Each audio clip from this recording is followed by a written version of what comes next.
सुबह का नमस्कार मेरे प्यारे बच्चों। आज आप लोग के लिए क्लास 6 का जियोग्राफी भूगोल का चैप्टर नंबर 2 ग्लोब अक्षांश एवं देशांतर। ग्लोब पर जो अक्षांश और देशांतर रेखा है उन्हीं के बारे में आज हम लोग पढ़ेंगे।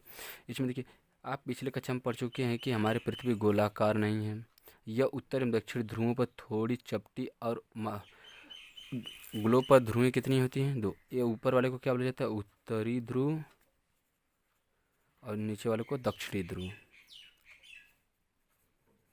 ध्रुव। तो ऐसे ध्रुव कितने हो गए? 2। मध्य में थोड़ी उभरी हुई है। क्या आप कल्पना कर सकते हैं कि यह कैसी दिखती है? इस संबंध में जानकारी प्राप्त करने के लिए आप अपनी कक्षा में सावधानीपूर्वक ग्लोब को देखिए। ग्लोब पृथ्वी का लघु रूप में एक वास्तविक प्रतिरूप है, जैसे चित्र में 2.1 में आपको दिखाया गया है। ग्लोब को अक्ष कितने हैं? 2 उत्तरी ध्रुव और दक्षिणी ध्रुव। ग्लोब विभिन्न आकार एवं प्रकार के हो सकते हैं। बड़े ग्लोब जो आसानी से एक स्थान से दूसरे स्थान तक नहीं ले जा सकते हैं। पॉकेट में रखने योग्य छोटे ग्लोब तथा गुब्बारे जैसे ग्लोब जिनमें हवा भरी जा सकती है, एक आसानी से एक स्थान से दूसरे स्थान पर ले जा सकते हैं। ग्लोब स्थिर नहीं होते हैं, इसे उसी प्रकार घुमाया जा सकता है जैसे कुम्हार का पहिया या लट्टू घुमाता है। ग्लोब पर देखो, महाद्वीपों तथा महासागरों को उनके सही आकार में दिखाया जाता है। पृथ्वी के समान किसी ग्लोब पर किसी बिंदु की स्थिति का वर्णन करना कठिन है। क्या है? पृथ्वी के समान किसी गोले पर किसी बिंदु की स्थिति का वर्णन करना कठिन है। अब प्रश्न यह उठता है कि इस पर किसी स्थान की स्थिति कैसे बताई जा सकती है। इसके लिए हमें कुछ बिंदुओं तथा रेखाओं के संदर्भ की आवश्यकता होती है। जिसे ग्लोब पर दर्शाने के लिए हमें बिंदुओं के द्वारा तथा रेखाखंडों के द्वारा हम उस स्थान को दर्शा सकते हैं। आप देखेंगे कि एक सुई ग्लोब पर झुकी हुई अवस्था में स्थित होती है, जिसे क्या बोला जाता है? अक्ष कहता है। क्या बोला जाता है कि जो पृथ्वी 23.5 अंश क्या होता है? 23.5 अंश अपने अक्ष पर क्या हो? झुकी हुई है। ग्लोब पर भी 2 बिंदु जिनसे होकर सुई गुजरती है उत्तरी तथा दक्षिणी ध्रुव कहलाते हैं। ध्रुवों की संख्या कितनी है? 2।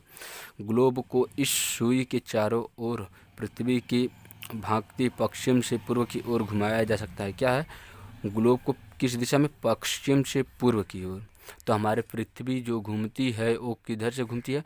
पश्चिम से पूर्व की ओर घुमाया जा सकता है। लेकिन याद रखिए, इन दोनों में एक अंतर है। पृथ्वी पर वास्तव में ऐसी कोई सुई नहीं होती है। यह अपना अक्ष पर चारों ओर घूमती है, जो एक काल्पनिक रेखा है। काल्पनिक मतलब क्या? अनुमान लगाया गया है। एक अन्य काल्पनिक रेखाएं भी ग्लोब को 2 बराबर भागों में बांट सकती है, जिसे क्या बोला जाता है? विषुवत वृत्त या विषुवत रेखा कहा जाता है। पृथ्वी के उत्तर में स्थित आधे भाग को उत्तरी गोलार्ध तथा दक्षिण वाले आधे भाग को दक्षिणी गोलार्ध कहा जाता है। जैसे ग्लोब के जो रेखा है बीच में विषुवत वृत्त है, और इसी के ऊपर वाले को उत्तरी गोलार्ध तथा नीचे वाले को दक्षिणी गोलार्ध कहा जाता है। ये दोनों बराबर के आधे भाग होते हैं। इस प्रकार विषुवत वृत्त पृथ्वी पर एक काल्पनिक वृत्त बनाती है एवं यह पृथ्वी पर विभिन्न स्थानों की स्थिति बताने का सबसे महत्वपूर्ण संदर्भ बिंदु है। विषुवत वृत्त से ध्रुवों तक स्थित सभी समांतर वृत्तों को अक्षांश या समांतर रेखा कहा जा सकता है। अक्षांशों के अंश में मापा जाता है। जैसे जो ग्लोब पर जो रेखा खींची गई है, क्या है?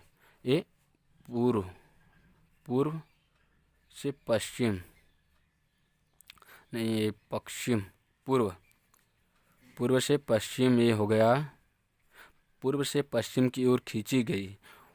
ग्लोब पर वह काल्पनिक रेखा जो पूर्व से पश्चिम की ओर खींची गई हमारे कौन सी रेखा कहलाती है? अक्षांश रेखा। कौन सी रेखा? अक्षांश रेखा कहलाती है। अक्षांश रेखा किसे कहते हैं?